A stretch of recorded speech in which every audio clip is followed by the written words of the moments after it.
Bienvenue sur les ondes de Franc-Maçon. Mon nom est Gab Masson et vous êtes à l'écoute de Dans le franc des yeux, mon petit podcast pour le 6e épisode de la 2e saison intitulé Le Québec en quarantaine. Ça fait 6 semaines maintenant qu'on revisite l'histoire de la naissance et de l'importance du Québec depuis la fondation des États-Unis d'Amérique et qu'on essaye de mieux comprendre comment notre belle province a pu être utilisée peut-être par l'Empire britannique pour empêcher le Nouveau Monde de devenir réellement indépendant et garder une espèce de chape de plomb sur la conscience collective des Québécois, Canadiens et des humains partout au monde plus largement. Alors, c'est pour ça qu'on appelle ça Le Québec en quarantaine. C'est une série historique à savoir chronologique également. Fait que si jamais vous voulez pas être trop perdu, je vous invite à retourner à l'épisode 00, le prequel ou la présentation des invités, bien sûr, pour débuter et remonter le temps au fil des épisodes pour mieux vous situer dans notre histoire ici, qui est une vision alternative de l'histoire plus large. Aujourd'hui, qui dit 20e siècle dit bien sûr guerre mondiale, siècle destructeur, siècle de restructuration également géopolitique et des nations partout sur la planète. La dernière fois, on a mis la table, voilà, pour mener jusqu'à la Première Guerre mondiale. Et aujourd'hui, on va pousser, on va aller dans les détails de cette guerre. On passe aussi beaucoup de temps sur le traité de Versailles qui suit la guerre et on place les pions pour l'épisode suivant qui sera la Deuxième Guerre mondiale. On parle beaucoup de la situation de l'Allemagne aussi dans cet épisode-ci et vous porterez attention aux 15-20 premières minutes quand on parle des commentaires de mon invité sur la guerre en Ukraine. Hein? Pour ceux qui n'ont peut-être pas compris encore le concept, je demande toujours les opinions de mes invités sur l'actualité au moment d'avoir enregistré ces épisodes-là. Et là, on est en début 2022, rappelez-vous, quand j'ai enregistré. Fait qu'on peut faire un flashback même sur comment mon invité percevait la guerre en Ukraine quand c'est arrivé versus qu'est-ce qui est arrivé finalement 1 an et demi plus tard. Donc, c'est assez intéressant ici. Donc, moi, je trouve que ça vieillit en tout cas très, très bien présentement tout ça. Et c'est fou, tu sais, pareil, là, on arrive à la fin 2023 et ça semble pas encore possible d'avoir des dialogues vraiment ouverts là-dessus socialement avec des gens qui s'informent dans les médias de masse traditionnels versus ceux qui vont chercher leurs analyses ailleurs dans les médias alternatifs.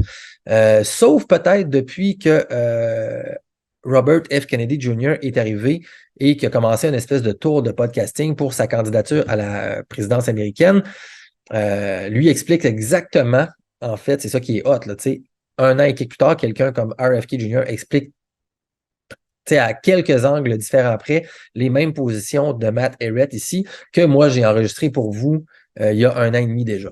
Alors, c'est juste pour vous dire, sans trop nous flatter dans le sens du poil, que ça peut jouer en faveur de gagner la confiance peut-être de ce que mon invité vous apporte et plus largement l'angle général de la série que j'essaye de vous transmettre à vous tous.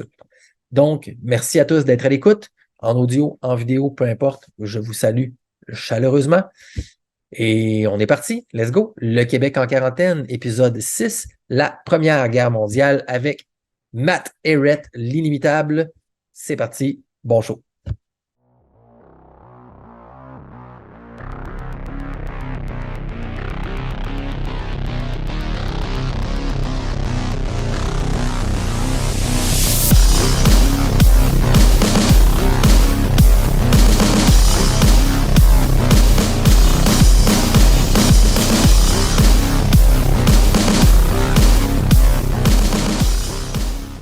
Alors, on reçoit encore une fois mon invité incroyable, un guerrier intellectuel qui est vraiment en feu présentement, d'ailleurs, je dois le dire. Et je veux mentionner à tout le monde que présentement, on est le 3 avril 2022 au moment d'enregistrer cet épisode. Alors, ça fait plus d'un mois, approximativement, 1 mois que la situation en Ukraine et en Russie s'est développée.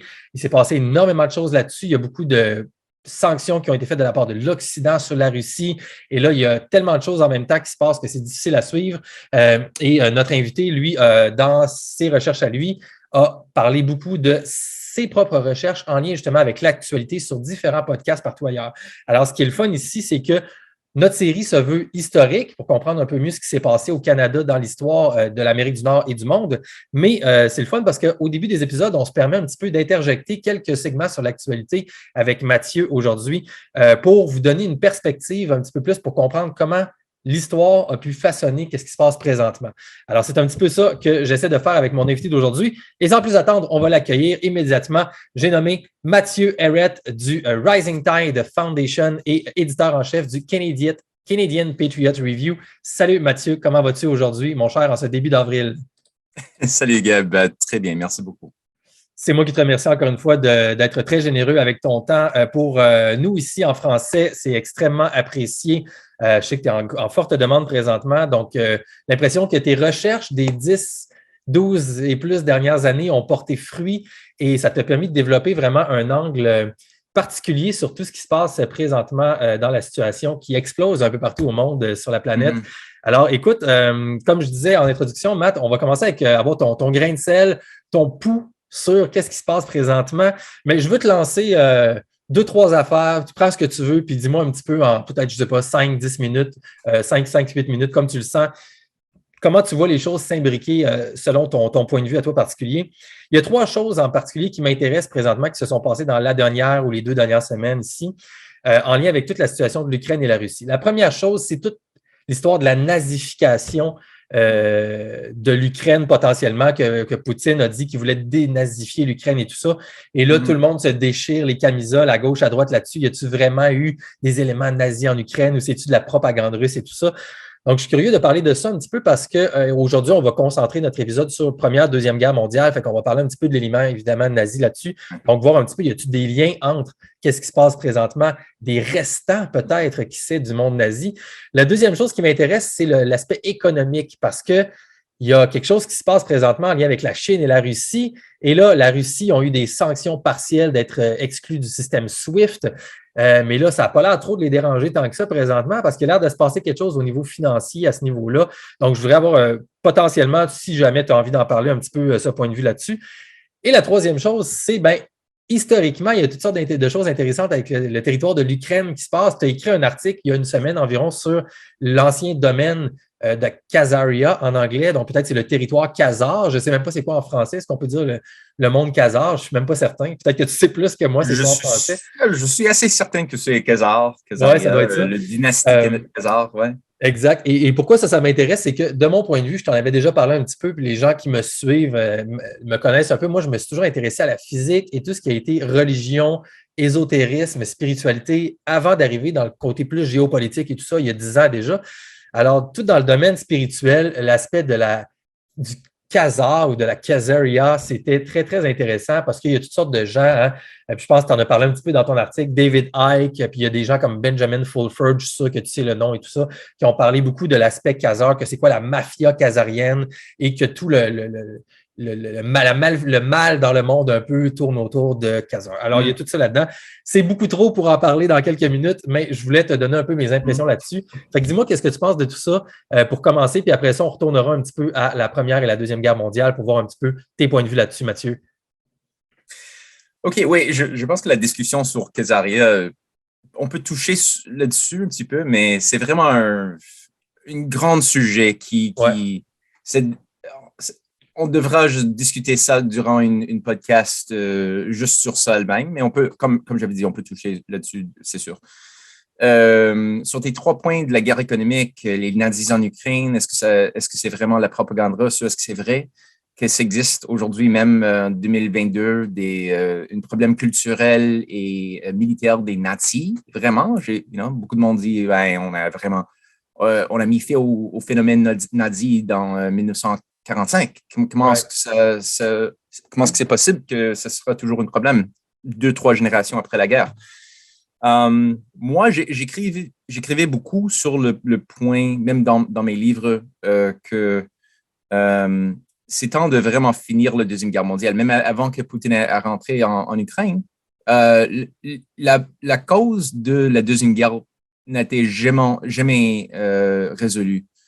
Oui, on a puni quelques nazis durant les cours à Nuremberg, mais quand tu regardes la plupart des nazis, comme Reinhard Gehlen, le chef d'intelligence de Adolf Hitler, il n'était jamais puni. Il était même mis en pouvoir.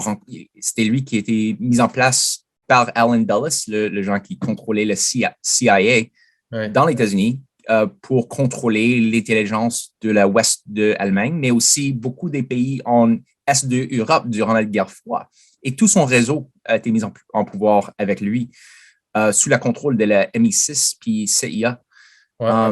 Des gens comme Stefan Bandera, Mykola Lebed, des gens qui ont été des fascistes en Ukraine, qui ont été des nazis en effet. Ils voulaient une Ukraine, ils ont été des nationalistes, mais moi je suis nationaliste, mais c'est pas la même chose parce que les autres, ils ont été des nationalistes qui voulaient leur idée, c'était une nation pure, ethniquement pure. Oui, c'est ça. En français, on peut dire du nationalisme ethnique. C'est souvent un terme qui est utilisé là, un peu. Oh, yeah? OK. Un soft terme pour dire du fascisme raciste. Là, tu sais. Yeah. Et eux autres, ils ont été complicites en tuant, parce qu'ils ont tué presque 100 000 Juifs, des Slaves, des gens de Pologne qui ont été tout jugés impurs. Et eux autres, comme j'avais dit, Mykola Lebed, qui était en contrôle de l'organisation de nationalisme ukrainien, il a été absorbé après la guerre par Dulles. Il a été mis en place avec une entreprise Prolog pour manufacturer de la propagande pour convaincre les nouvelles générations des Ukrainiens en Ukraine, mais aussi en Canada. Il y avait beaucoup qui ont été mis en place en Saskatchewan, Alberta, Colombie-Britannique, comme la grand-père de Chrystia Freeland, notre député premier ministre. Sa grand-papa a été Mikhail Chomiak, comme un exemple aussi, qui a été le chef de la plus grande entreprise newspapers, comment est-ce que tu dis? Des journaux. Journal. De médias ou de journal, ouais. De propagande hitlérienne en Ukraine. En Ukraine, ouais. Donc ça, c'est le grand-père de Chrystia Freeland, qui était le bras droit, si on veut, de Trudeau, et qui a pris de plus en plus de place pendant la pandémie aussi, et depuis la guerre également dans nos médias. Oui. Et ça, c'est un point fier pour Freeland, que, elle dit que jusqu'à ce point-là, chaque fois que quelqu'un dit, ben, hey, ton grand-père, il était un collaborateur avec Hitler, il utilisait son journal pour pousser de la propagande nazie en Ukraine durant la Deuxième Guerre mondiale. Elle a dit plusieurs fois que c'est la propagande, ça c'est juste la propagande russe. Mais la réalité, même son oncle, qui est une prof en Alberta, elle dit, il est un expert sur l'histoire ukrainienne. Il a dit, même lui, que non, c'est vrai. Mikhail Chomiak, il était un collaborateur. D'abord, on a un problème que tous ces gens-là ont été utilisés durant la guerre froide pour combattre le communisme durant la guerre froide. Et après la guerre froide a été finie, ils ont été utilisés par des forces autour de George Soros pour faire des choses comme en Ukraine. On a vu la révolution orange en 2004, qui étaient des forces qui ont croyé que le ennemi, le vrai ennemi durant la Deuxième Guerre mondiale, c'était pas Hitler, c'était la Russie. Ça, c'était la grande ennemie. Même si la Russie a perdu 25 millions de leurs êtres humains, leurs citoyens dans la guerre. Ça, c'est les agences qui ont été utilisées encore une deuxième fois pour une deuxième révolution de couleur en 2014. 2014 après. Et si je peux me permettre, pour revenir à ce que tu disais avant, quand les gens ont été infiltrés avec la CIA et la MI6 et tout ça, toi, est-ce que tu mets ça un peu sous l'ombrage de l'opération qui appelle Paperclip? C'est-tu un peu à ça que tu fais référence dans ça de ton côté? Oui, Paperclip, mais aussi une autre opération contrôlée par l'OTAN puis la CIA qui était Opération Gladio. Gladio, oui. Il y a eu 1900... Rusty aussi, qui était média, je pense. Là. Lequel? Rusty, Opération Rusty. C'est pour les médias, ça c'est Mockingbird peut-être? Il y a Mockingbird puis Rusty, mais en tout cas, peu importe, là, c'était pas important. Mais fait que ça fait partie un peu de ceci. Parce que c'est tous des différents aspects de la même chose. Ça c'est ça, c'est le problème. Il y avait toujours des forces nazies et on les a vues vraiment en pleine force en 2014 quand on avait un autre changement de régime organisé par Victoria Nuland, Joe Biden pendant le temps de Obama, qui ont renversé le gouvernement de Yanukovych, qui était une présidente ukrainienne, qui était un peu une amie de Poutine. Au moins, il voulait une meilleure alliance économique avec la Russie au lieu de intégrer avec l'Union européenne, tout le monde a vu qu'il n'y a pas une future dans l'Union européenne. Qu'est-ce qui arrive aujourd'hui? C'était tout prévoyable. D'abord, dès que le moment qu'il a dit que non, on va plus intégrer en Europe, on va travailler de plus en plus avec la Russie et l'Union eurasiatique, the Eurasian Economic Union. Là, tu as vu le déploiement des forces nazies comme le bataillon Azov, le C-14, le Pravi Sector, le secteur droite, qui ont été tous des forces qui utilisent des drapeaux nazis et tout ça pour écraser le sentiment des gens qui habitaient principalement dans l'est de l'Ukraine, qui a été ethniquement et leur identité, la plupart des gens qui habitent dans l'est de l'Ukraine sont des Russes. Ils parlent russe, leurs familles sont basées en russe. C'était la Russie pour la plupart de leurs existences. C'était juste, comme la Crimée a été donnée à l'Ukraine dans les années 50, en 56 ou 50, non, 55. Mais avant ça, c'était toujours une partie, ça faisait toute partie de la Russie, même l'Ukraine entièrement. Ça faisait partie de l'Union soviétique et avant ça, l'Empire russe. Il y avait une attaque, des massacres, 14 000 personnes ont été tuées durant les guerres civiles. Toujours de 2014, right? Quand le président 2014. Avait dit on ne va pas s'associer avec l'Europe, on va rester du côté un peu plus russe. Il était mis dehors, puis un gouvernement des marionnettes contrôlé par la CIA a été mis en place.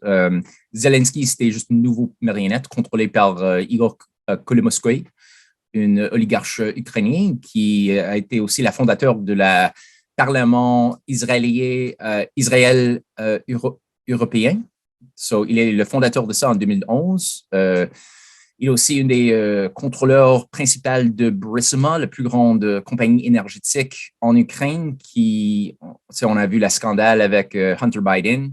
Right, c'est ça. Est-ce que tu peux peut-être glisser une seconde là-dessus parce que les gens connaissent l'histoire du laptop de Biden, mais Burisma, c'était la compagnie que lui était un peu un pion qui utilisait cette compagnie-là, right? Il était mis en position comme directeur de la compagnie. Il a reçu comme 50 000 $ par mois, puis en total, des bonus additionnels de comme 3 millions de dollars. C'est ça. Pour quelque chose il y avait zéro qualification pour faire ça. Ouais. C'est juste qu'il était le fils de quelqu'un qui était le vice-président. Et, Biden, comme on a vu dans le laptop, qui finalement, après une année que tous les médias mainstream et le CIA et tout le monde ont dit que non, ça c'est juste de propagande russe, c'est pas réel, ce laptop n'existe, c'est juste des informations fraudulentes. Non, finalement, ils ont été forcés de dire, OK, non, c'est une vraie laptop, toute l'information, c'est vrai. Et ce que ça dit, il y avait beaucoup de choses, des choses pédophiliques, des choses vraiment horrifiques, mais il y avait aussi des courriels de Hunter, des différents membres de son famille. Et dans ses courriels, elle a dit une certaine partie va toujours à le big boss, Joe Biden.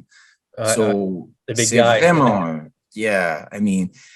on sait qu'il était protégé pendant ces années qu'il travaillait avec Burisma pour, comme j'avais dit toujours, c'est Igor Kolomoïski, le même genre qui contrôlait la carrière de Zelensky. Et Kolomoïski est aussi le financeur primaire de le bataillon Azov. Ça, c'est où? Qui sont les droites, les extrémistes, limite nazis ou... Les néo-nazis en Ukraine, ouais. C'est ça. Pour les gens qui pensent dans une façon un peu plus naïf, ils croient comme Ben, Kolomoïski, il était israélien, Zelensky, il est une juif. Comment ça? Est-ce qu'on a un problème des nazis en Ukraine? C'est impossible. Non.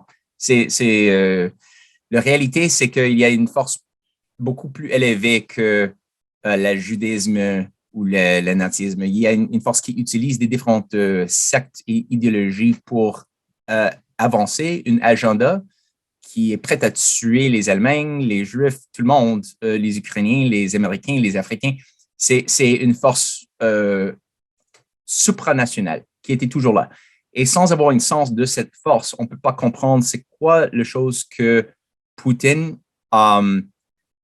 veut écraser, parce qu'ils comprennent que le problème d'Ukraine, ce n'est pas une Ukraine. C'est un problème de la logique d'un gouvernement mondial et une oligarchie qui veut nous amener dans un nouveau système après une crash économique basé sur une logique de dépopulation et stupidification de la population globale. Right. Poutine ne veut pas avoir ça il est un patriote de son nation, il est un chrétien, il a une sens des traditions qui sont très vieux en Russie.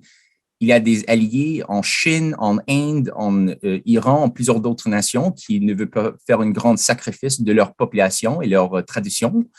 Et on a une certaine coalition des différentes cultures, en Eurasie principalement, mais aussi en le Moyen-Orient, comme l'Iran, la Syrie, beaucoup des autres nations, qui ont dit non, on veut établir un nouveau système, une nouvelle architecture sécuritaire et économique basée sur des différents principes. Pas la dépopulation, mais le déploiement de la crédit productive pour financer les grands travaux, des infrastructures, les industries. Et pour toucher sur ton deuxième point. Oui, juste avant, juste pour faire le parallèle avec tout ce qu'on a dit dans les derniers épisodes. Donc, c'est super intéressant. Ce que tu as fait un super beau résumé en passant, merci. Et donc, un peu le parallèle que tu viens de faire dans tes dernières phrases, right? On peut l'équivaloir à ce qu'on a introduit comme étant système fermé versus système ouvert, si on se rappelle de ce qu'on a dit avec la question aussi de la science. Donc, les lois naturelles versus une espèce de matrice artificielle de malthusienne où est-ce qu'il n'y a pas assez de ressources, donc il faut réduire la population. Donc, il y a tout ça qu'il faut garder en tête. Et puis, aussi pour les gens qui avaient écouté le dernier épisode, l'introduction, donc la question du Iron Curtain en anglais que tu avais amené il y a environ 3 semaines quand ça commençait, que je trouvais très cool, qui serait maintenant en Ukraine. C'est un petit peu, ça sépare aussi ethniquement même l'Ukraine historiquement entre ce que tu viens de dire, dans le côté plus ouest et plus est d'un côté, qui est comme un peu le nouveau le nouveau mur de Berlin, là, présentement dans cette espèce de guerre qu'on vit, là, pour faire une image là, très large. Là. Mais c'est super intéressant. Donc tu allais peut-être adresser, c'est-tu l'aspect un peu financier rapidement? Ou, Oui. Cool, oui, merci. Exact. Oui, en effet, maintenant qu'on a des sanctions incroyables contre l'économie russe, même la confiscation des assets russes, 300 milliards de dollars qui ont été dans les banques occidentales, qui ont été juste gelées. D'abord, ce qu'on a vu, c'est qu'en réponse à ça, la Russie a dit, OK, on n'a pas de problème avec ça nécessairement. La Chine est prête à acheter toutes les choses qu'on voulait vendre à l'Europe ou les États-Unis ou le Canada. On a des autres marchés qui sont ils sont très désireux d'avoir accès à nos minéraux, nos gaz naturels, nos blés. Mais de ce point-là, si l'Europe veut continuer d'acheter le pétrole ou le gaz naturel de la Russie, ils sont libres à faire ça. La Russie envoie 40% de la gaz naturel à l'Europe, ça c'est beaucoup, mais il sera forcé de payer en rubles, pas en dollars américains. Et juste, ça c'est grand parce que… C'est majeur, oui, c'est ça. Oui, très majeur. C'était depuis 1973 que toutes les transactions de la pétroleum internationale a été fait en dollars américains. Oui, en français, au Québec, en tout cas, je ne sais pas si c'est partout en France aussi, mais on appelle ça vraiment la dynastie ou l'ère du pétrodollar, en fait. Donc, tout est basé sur le dollar américain pour faire toutes les transactions internationales là-dessus. Et là, Poutine a dit, si vous en voulez, ce ne sera pas en pétrodollar, finalement. Oui, ça naturellement, ça a augmenté beaucoup la valeur de Liverpool. On a un grand combat des différentes parties d'Europe parce que les gens là, ils ont vraiment besoin de cette gaz. Et il y a certains politiciens qui ne veulent pas faire la suicide et ils veulent dire oui, mais il y a des pressions de le complexe militaire américain, l'intelligence de la Five Eyes, Ouais.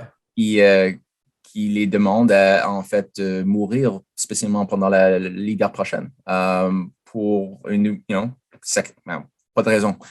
So, il y a ça, il y a aussi une nouvelle idée qui a été mise en place pour établir une nouvelle architecture économique basée sur le Eurasian Economic Union, puis la Chine, qui est contrôlée par au moins une des fondateurs, des architectes de cette idée, c'est Sergei Glaziev, l'advisor de Poutine. Oui, c'est ça, qui a l'air d'être un personnage très intéressant et important. On pourra peut-être en parler la prochaine fois, ça pourrait être le fun. Ouais. Oui.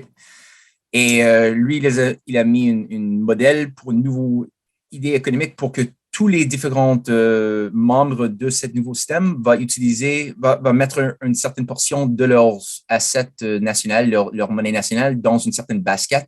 Et cette basket sera connectée avec des productions de or, aussi des autres commodités réelles qui ont une valeur réelle dans le monde réel qui existe et pas la spéculation. Parce que la façon qu'on a été contrôlé et colonisé économiquement et aussi, je dirais, spirituellement durant les dernières 50 années, c'était avec la logique on a perdu l'idée que la valeur doit avoir une connexion avec le monde physique. Oui, exact. Ouais, dans l'économie, c'est juste la casino, la logique de gambling, de spéculation qui est devenue le pensée dominant, spécialement depuis les années 70.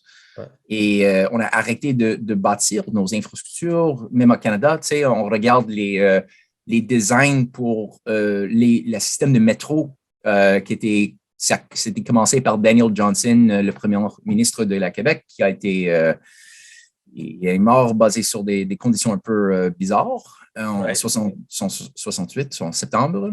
Mais lui, avec l'aide de France, de Gaulle, il a mis en place un projet de développer des systèmes de métro autour de Montréal. Mais le programme en 69, quand tu regardes le vision, qu'est-ce qu'on devrait avoir en 82, 83, il y avait environ une vingtaine des différentes métros qui a connecté toute l'île de Montréal, mais aussi Châteauguay jusqu'à Laval. C'était vraiment une idée qui était comme 8 fois plus gros que ce qu'on a aujourd'hui. Ah, il y avait des plans pour se rendre quasiment jusqu'à New York ou d'avoir des trucs vers le sud aux États-Unis et tout ça. Là, il y a des chemins de fer haute vitesse. Mon Dieu. D'abord, tout ça, c'était tout coupé et annulé avec le monde spéculatif qui a juste pensé en termes de les profits momentaires, mais oublier une année ou 3 années ou 5 années ou 10 années dans le futur, ça, c'est comme trop abstrait. C'est pas réel. Le monde réel, c'est maintenant, c'est aujourd'hui, right? Et maximiser ton profit immédiat. Ça c'est devenu la nouvelle moralité. Puis ça nous a rendu un peu fous et psychologiquement vraiment des moutons. So, maintenant, on a des conséquences à cette tolération de cette idée fausse de la valeur, qui est l'effondrement de les boules spéculatives, qui est devenu l'économie mondiale dans le transatlantique et les pays dans l'Occident à une restauration. Il veut une restauration d'une vraie économie industrielle. Ça, c'est le vrai capitalisme qui est basé sur la création de la capitale, pas juste la distribution basée sur les désirs d'une élite. Et on peut juste regarder les chemins de fer de la Chine autour de la nouvelle route de la soie ça a engagé déjà 140 différentes nations autour du monde.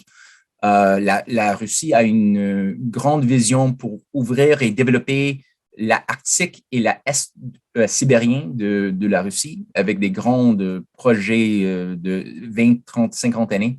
So, c'est tout vraiment positif en ce sens-là. Et c'est vraiment similaire à le type de pensée qu'on a vu dans les États-Unis durant le temps de John F. Kennedy, avant ça de Franklin Roosevelt et avant ça de Lincoln ou McKinley, tous les présidents qui ont été assassinés aussi, qui n'est pas une coïncidence. Sur ça, je pense que ça peut nous retourner à la discussion de la Première et Deuxième Guerre mondiale maintenant. Hein? Absolument, c'est génial. Merci, Matt. Il y a tellement de choses en plus qui sont reliées avec ça. Moi, je suis curieux de tes opinions sur toute la question de la digitalisation de l'argent aussi, des blockchains et tout, mais peut-être qu'on en parlera à un autre moment ici parce que il y a tout cet aspect-là aussi de tout ce qui se passe en même temps qui est fascinant également. Mais pour l'instant, craquons la machine un petit peu et puis retournons dans le temps, Mathieu. Alors, écoute, la dernière fois, on avait quitté en parlant un petit peu, là, on avait parlé beaucoup de la création de la Banque fédérale américaine. Je serais curieux de te lancer une première question pour se diriger vers la Première Guerre mondiale. On peut garder ça un peu plus court peut-être, puis ensuite passer un petit peu plus de temps sur la seconde, puis on verra là, jusqu'à quel point on est capable de couvrir du territoire là-dessus. Mais parce que les gens connaissent moins la raison, en fait, de la Première Guerre mondiale. C'est quelque chose qu'on est vraiment moins enseigné. Tout le monde connaît Hitler, Nazi, les Alliés contre l'Allemagne, etc. Puis après ça, la guerre froide, c'est plus frais dans nos mémoires, étant donné qu'on est plus jeune aussi que nos parents, j'imagine. Donc, je voulais te lancer un petit peu.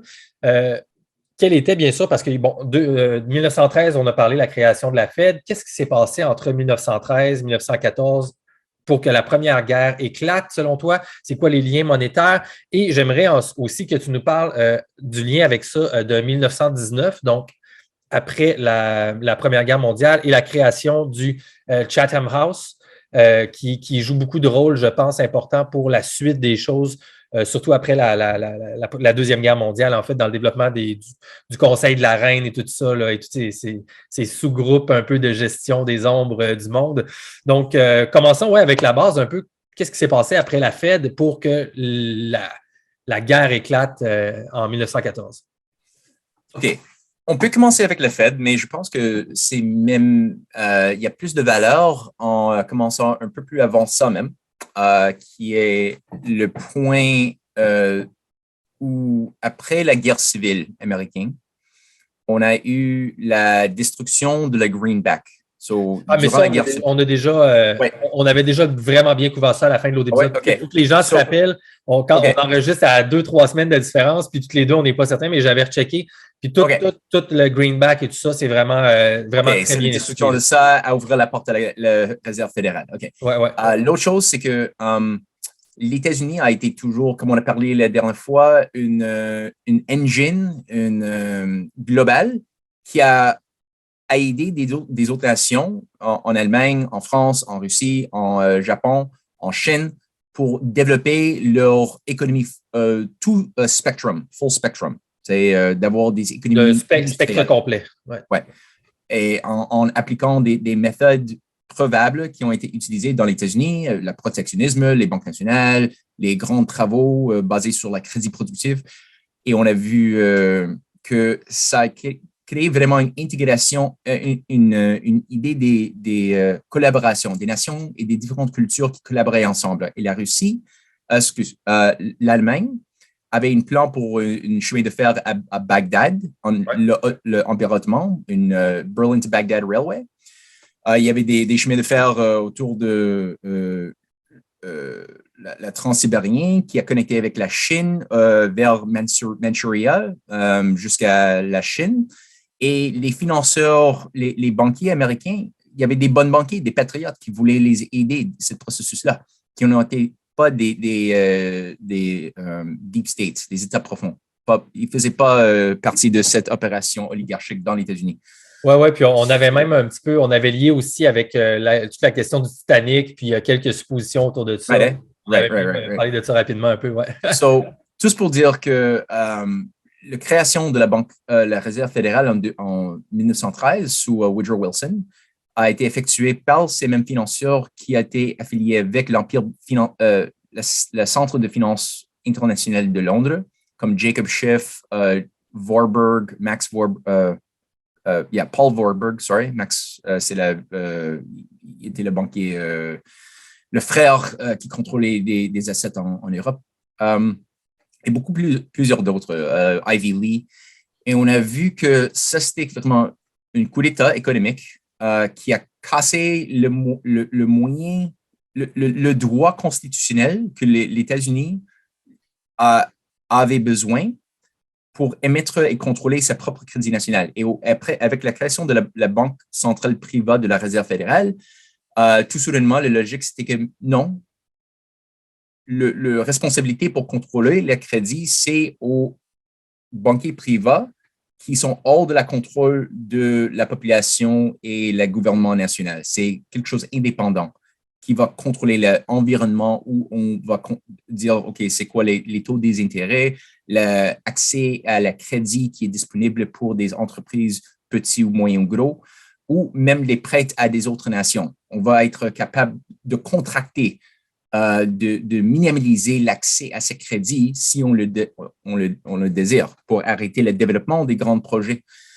On avait vraiment, même si ça commençait, ce processus de dégénération et corruption avec l'assassination de McKinley en 1901, c'était après 1913 que ça a vraiment détérioré beaucoup. L'économie est devenue beaucoup plus basée sur l'échange libre, la spéculation, s'accélérer beaucoup plus, un peu plus après ça, dans les années 20, avec les Roaring Twenties.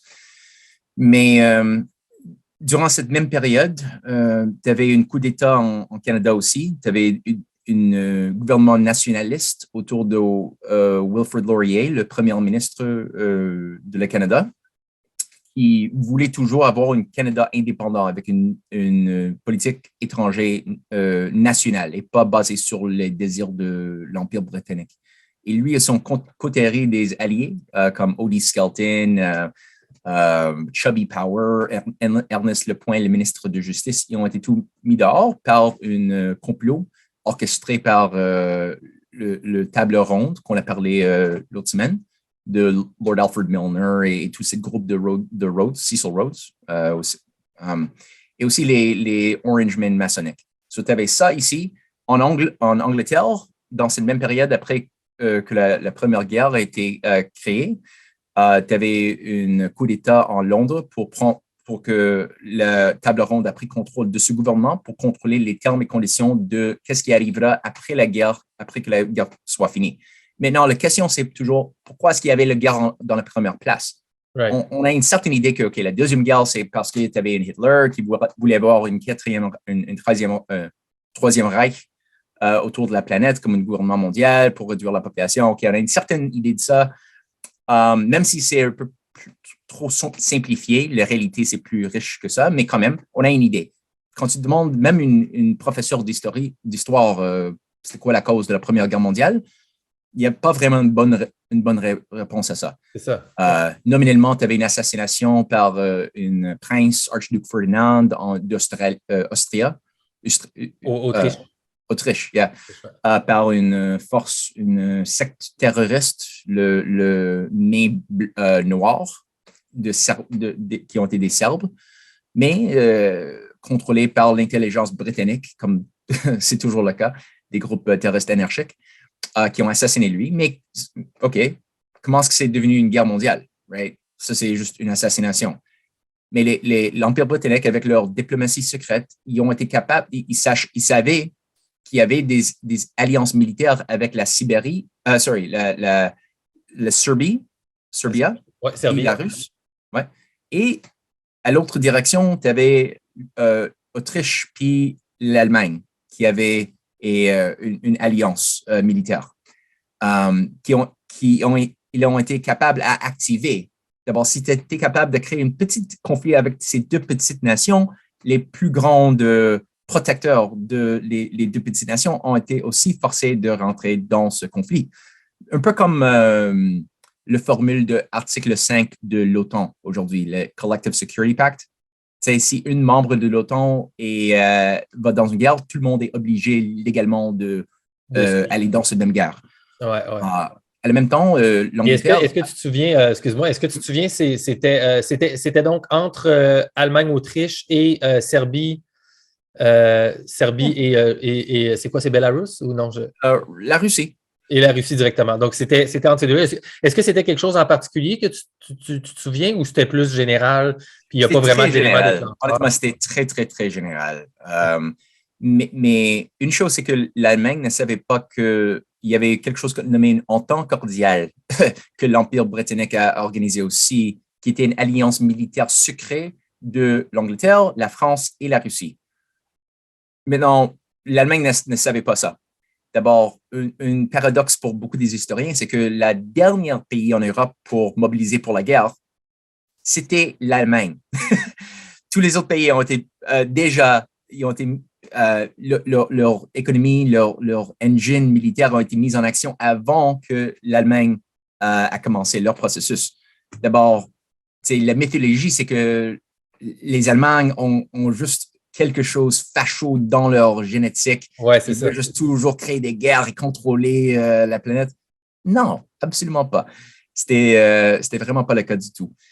D'abord, c'est après que toutes les alliances militaires ont été activées, la force est devenue quelque chose que personne ne pouvait arrêter. C'est devenu comme une monstre en Allemagne. Puis pour 4 années, tous les jeunes, les hommes autour de l'Europe ont été tués dans une meat grinder pour, tu sais, qu'il n'y avait pas C'était où les vrais centres de conflit durant la Première Guerre? Est-ce que tu les, géographiquement, est-ce que tu les places ou c'était Je ne suis pas un expert en termes pas de tant que ça, non? les différentes stratégies tactiques et tout ça, mais c'était un désastre. Comme on a vraiment perdu une génération. Et pour les gens qui ont survécu, là, tous les jeunes scientifiques, les artistes, les musiciens, tout ce potentiel qu'on avait a été détruit.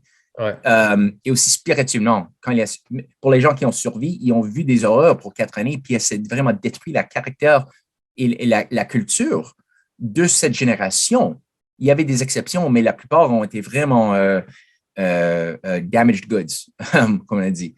Est-ce que tu avais suivi un petit peu la conscription ici au Canada et au Québec dans ce temps-là? Parce que j'ai lu, il y a quelques articles qui ont été écrits sur la conscription des hommes au début du siècle pour la Première Guerre mondiale et comme de quoi qu'au Québec, principalement, et je ne sais pas si tu as vu ça aussi, mais les gens se rebellaient fortement. Il y a eu des manifestations, il y a eu des coups de feu qui ont été tirés, du gaz, je pense, et tout ça, à Québec, dans le coin du manège militaire et tout, de mémoire. Là. Ça dit-tu quelque chose? Oui, ça me dit quelque chose. Parce que les gens ici ne voulaient pas mais je sais que surtout les Canadiens français ne voulaient vraiment pas s'impliquer dans un conflit comme ça qui était. Parce qu'il y a toute la notion entre Québec versus Angleterre qui doit recruter, mais ici, on n'est comme pas vraiment. En tout cas, on voulait rester une nation différente. La compréhension de la nature des guerres européennes, les guerres impériales britanniques, c'était plus fort dans l'esprit des gens canadiens, québécois dans ce temps-là qu'aujourd'hui même. Et y compris qu'il n'y a pas de raison pour cette guerre. C'est une guerre impériale et on ne veut pas nous suicider pour être des marionnettes dans cette guerre. Si Laurier n'a été pas mis hors de le pouvoir en 1911, je dirais 100%, on ne sera pas dans ce guerre. Il n'y avait pas une chance que la conscription sera activée. Il était toujours une force qui poussait pour une politique indépendante canadienne et non d'être comme une marionnette pour l'Empire. Mais Robert Borden, qui a été son remplacement, il était une membre de le table ronde. Il était aussi une des premiers présidents de la table ronde de Canadian Institute for International Affairs, qui a été créé en 1928, basé sur la modèle de Chatham House et le Concile. En français, c'est le ICAI, le ICAI, je pense, Institut canadien pour les affaires internationales. OK. Yeah, that's the one. Ouais, exact. C'est Robert Borden qui est devenu la première chef de ça après la Première Guerre mondiale. So, l'idée, c'était vraiment de juste écraser, comme l'intention de la guerre, c'était de détruire tout ce potentiel qu'on avait en 1890 d'un monde intégré, coopératif, des nations souveraines qui travaillent ensemble avec des banques nationales. Ça, c'était la trajectoire de qui était guidé par ce que tu nommais un peu le système américain, right? Donc, le American System, qui était toute la notion du système ouvert. Oui, exact. Oui, la créativité. L'idée, c'était toujours qu'on a toujours besoin des introductions, des nouvelles idées créatives, des nouvelles découvertes scientifiques pour augmenter la qualité des pouvoirs de production et de créer des nouveaux bases de ressources pour échapper le danger de la limite malthusienne. Qu'il y a une limite de la quantité de population qu'on peut soutenir sur la planète. C'est vrai, toujours c'est vrai, mais ça, c'est juste vrai si on ne fait pas des découvertes. Et quand on fait une découverte, là, tout sur une minute, on change les limites, on change la nature et les règles de la jeu. whatever. Ça c'était la raison de la Première guerre, et aussi de détruire la population pour que les mondes accepteront des conditions de gouvernance mondiale. C'était en fait un nouveau empire britannique renouvelé. Et c'était toujours contrôlé par l'idée un système de banque centrale concentré en Londres. Et en 1919, durant le traité de Versailles, tu avais dans cette même période en France, les mêmes gens qui ont créé la Réserve fédérale faisaient partie de les mêmes meetings qui ont établi le Chatham House, un nouveau système en anglais, c'est think tanks. Ouais, un groupe de réflexion, ouais. Voyons, think tank. Comme organisé. Appelons ça un groupe de réflexion, mais il y a un autre nom en français, là, je l'oublie. Yep. Un think tank. Quoi. OK, right. Think tank. Ouais. Yeah, think tank. Leur job, c'était de harmoniser le politique international de l'Empire britannique, okay, pour créer un gouvernement mondial, abolir l'État-nation souverain, établir des nouveaux standards de contrôler la planète basés sur des standards scientifiques. Et quand je dis scientifique avec mes deux doigts là, je veux dire hygiénisme. Quelle race et quelle caste va être permis d'avoir accès à la nourriture, de ne pas être stérilisé, de ne pas être euthanasié pour le bénéfice d'une élite. Ça, c'était toujours l'idée. Et ils ont écrasé l'esprit, l'âme, pas l'âme, mais l'esprit, l'optimisme de la population. Et aussi tu avais Chatham House, qui était aussi nommé le table ronde, mais Chatham House, le Royal Institute for International Affairs, l'Institut royal pour les affaires internationales, qui était le centre de pouvoir de ce groupe en Angleterre. Et en même temps, le branche américain a été nommé le Conseil des relations CFR, the Council on Foreign Relations. Ouais, Conseil pour les relations internationales, je crois, CRI. Yeah. OK, ouais. Je ne suis pas sûr non plus, mais je pense que c'est ça. Et comme on avait dit, il y avait des branches en Canada, des branches en Australie, créées en 1928 et 29, et une branche à l'Afrique du Sud, créée en 1933. Il y a une période comme quand même de 10 ans où est-ce que tout ça s'est intégré un peu. J'aimerais te poser une question précise, excuse-moi si tu permets. Est-ce que tu peux prendre une seconde pour préciser un peu plus c'était quoi l'angle du traité de Versailles à la fin de la guerre aussi quelle était la position de l'Allemagne versus l'élément nazi à la fin de la Première Guerre mondiale? Est-ce que c'était déjà présent, selon toi, historiquement, ou c'est venu juste après dans les années? Il y avait un problème culturel l'Allemagne, c'est une culture très, très riche. Il y avait une grande fortitude de créer des génies et des nouvelles découvertes et avances en sciences en Allemagne, mais aussi en musique. D'abord, Beethoven, Mozart, Schubert, Schumann, Brahms, des musiciens classiques qui ont vraiment révolutionnisé la musique. Et en même temps, le fait que tu avais aussi des scientifiques de la plus haute qualité, des poètes comme Schiller et Goethe. Tu avais ça, mais aussi, à l'envers, tu avais une force très malade, moralement, mentalement, comme Wagner, qui était une antisémite très dégueulasse. Il était un hédoniste 100% et il est musicien nominalement, mais il était vraiment un misanthrope. Il détestait l'idée de l'être humain comme quelque chose fait dans l'image de Dieu. Il était ami avec Friedrich Nietzsche, un autre gars qui était vraiment une misanthrope aussi, une philosophe que beaucoup de monde aime beaucoup. Il y a beaucoup d'influence même aujourd'hui. Ouais. Hitler a été très influencé par les idées philosophiques de Nietzsche, mais l'idée, c'était qu'il n'y avait pas vraiment une moralité, que la moralité, c'est juste le pouvoir d'imposer la volonté de la plus forte contre les esclaves les plus faibles dans c'est comme vraiment une monde darwiniste social. Ouais. Ces idées-là ont été très utiles pour augmenter et créer cette nouvelle culture nationaliste virulent et aussi l'eugénisme, la tendance de blâmer des autres ethnicités pour tes problèmes au lieu de voir les banquiers et les élites oligarchiques qui sont la vraie cause de tes problèmes. Ça, c'était toujours une issue aussi. Mais dans le traité de Versailles, c'était basé sur un programme pour complètement détruire la capacité industrielle et économique de l'Allemagne en imposant des dettes impayables et aussi de volant leur chemin de fer, de détruire leur défense, leur navy, leurs industries en Ruhr, tout leur secteur de mines a été tout volé par la France, les nations victorieuses.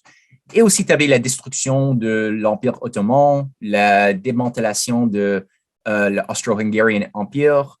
Le démantèlement, démantèlement de l'Empire austro-hongrois. Oui, c'est ça. OK, oui, ouais, qui était autour. Ouais, OK. Ouais. Et aussi, tu avais une autre chose qui a été créée, qui était donc, si je comprends bien, parce que c'est quelque chose que je connais moins, donc le traité de Versailles, c'était moins une collaboration pour un renouveau, c'était plus comme une sanction, en fait. Là. C'était vraiment comme plus autoritaire, là, vraiment. Oui, il voulait vraiment écraser complètement le meilleure idée de l'Allemagne, il voulait juste complètement écraser ça.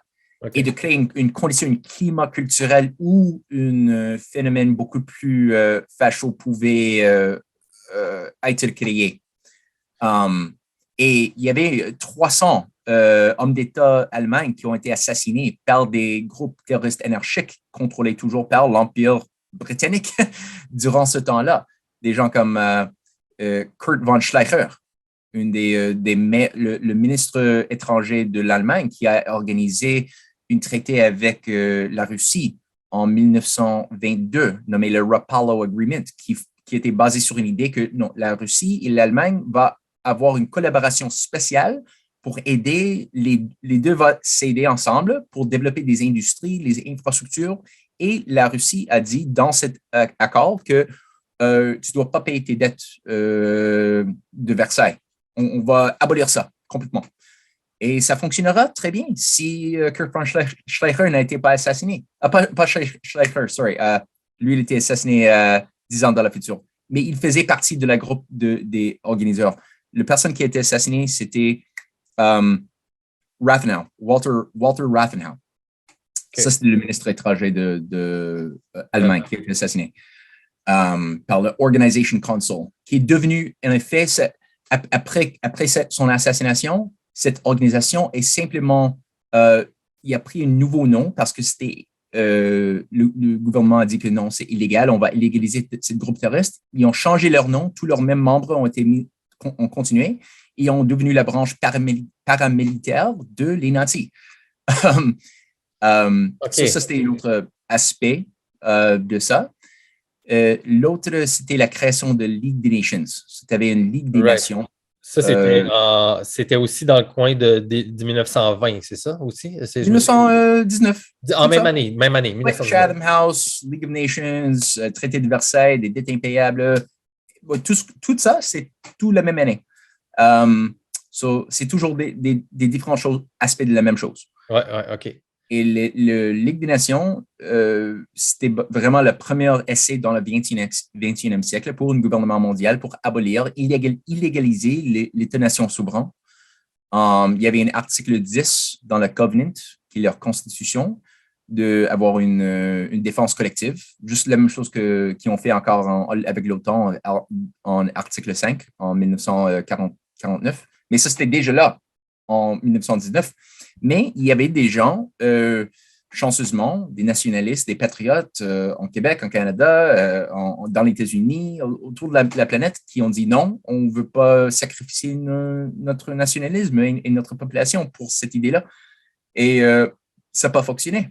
D'abord, je dirais, si le monde si ces nationalistes n'ont été pas là, je dirais que il y a une grande chance que le développement de la force nazie et les forces fascistes de Mussolini.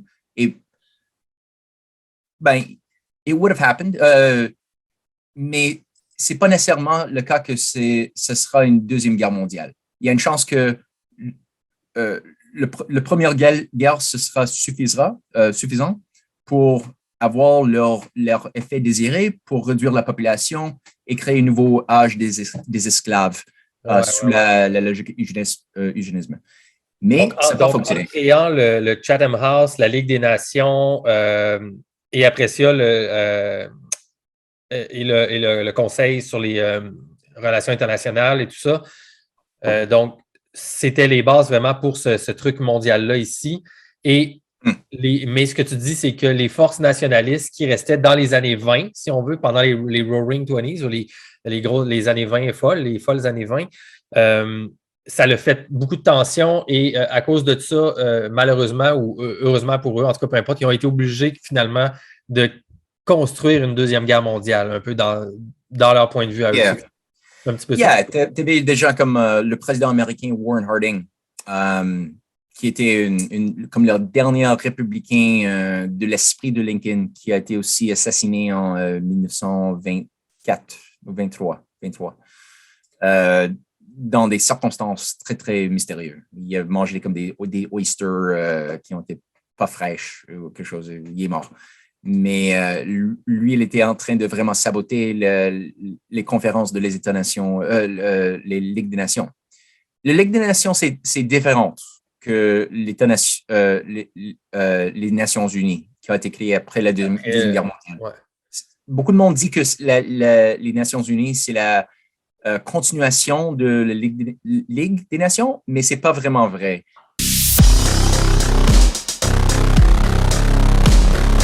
That's it, tout le monde. Quand même incroyable, pareil. Pensez-vous, trouvez-vous, hein, l'idée de se dire qu'on s'est infligé en tant que population internationale une guerre mondiale pour finalement quoi?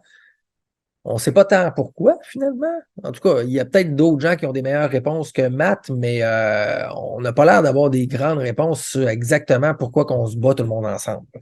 Ce qui ajoute peut-être, je dis ça comme ça ajoute peut-être au narratif de fait de faire comme que ça a l'air d'être juste l'affaire d'une petite gang de factions de personnes qui s'entendent pour dire que c'est le temps de faire un choc sacrificiel de masse basé sur 2-3 pays asiatiques. Je niaise un peu, j'exagère. Mais évidemment, quand on revient sur des événements tragiques, après coup, c'est toujours plus facile de se dire qu'on aurait pu éviter tout ça. Je comprends. Mais bref, connaissiez-vous, vous, les détails du traité de Versailles? Avouez que c'est quand même intéressant. C'est quand même un gros morceau de l'histoire que mon invité nous a bien expliqué ici. Très, très, très fascinant. Cette espèce d'idée de faire payer à l'Allemagne comme ça, en même temps qu'on crée un engin pour contrôler le monde, ça fait beaucoup de choses en même temps. Et il y en aura beaucoup plus lors du prochain épisode pour la Deuxième Guerre mondiale, bien entendu. Alors, attachez votre sucre avec la broche, comme on dit. On est dans le cœur vraiment de la série et on n'arrêtera pas aujourd'hui. S'il y en a qui ont apprécié le travail, eh bien, dans les descriptions, dans les commentaires, je mets des informations pour les contributions financières volontaires. Interact avec le courriel donation gabmasson en un mot @gmail.com. Gabmasson, GABEMASSON @gmail.com avec le mot de passe franc, FRANC et paypal.me/gabmasson pour les virements PayPal. Alors, jusqu'à la concurrence de 500 $, je vais donner 100% de ça à mes invités si jamais il y en a qui apprécient leur temps qu'ils ont investi pour vous ici en français. Alors, parce que je vous rappelle que Matt Ehret, c'est quelqu'un qui travaille depuis toujours en anglais seulement. Il avait donné seulement quelques entrevues en français et on va en profiter, improvisation. Je veux lever mon chapeau à Julie Lévesque du Tribunal de l'Info parce que moi, j'ai enregistré notre série il y a 1 an et demi, mais entre-temps, Julie a invité elle aussi Matt pour faire un épisode qui voulait finalement se tourner autour de l'idée que l'Empire américain était peut-être encore présent aujourd'hui. Donc voilà, alors si vous aviez apprécié ça de la part de Julie, eh bien, vous avez pas mal plus de détails avec nous aujourd'hui, donc c'est complémentaire, bien sûr, on aime ça. Et nous, on se reparle pour la Deuxième Guerre mondiale dans une semaine, lors du prochain épisode. Entre-temps, êtes-vous sorti de votre zone de confort aujourd'hui? Si ce n'est pas encore fait, mettez ça à votre agenda, une petite note à gauche. Un petit changement, des fois, ça peut avoir des grosses conséquences. Hein, comme on dit, l'effet papillon. Un petit battement d'aile de papillon quelque part peut avoir un gros impact. Un typhon, un tsunami, peut-être à l'autre bout du monde, 50 ans plus tard. C'est vrai, je ne sais pas, mais dans notre vie, ça peut marcher. Fait que, comme on a bien dit ici, en terminant, change-toi, change le monde. Salut, à la semaine prochaine.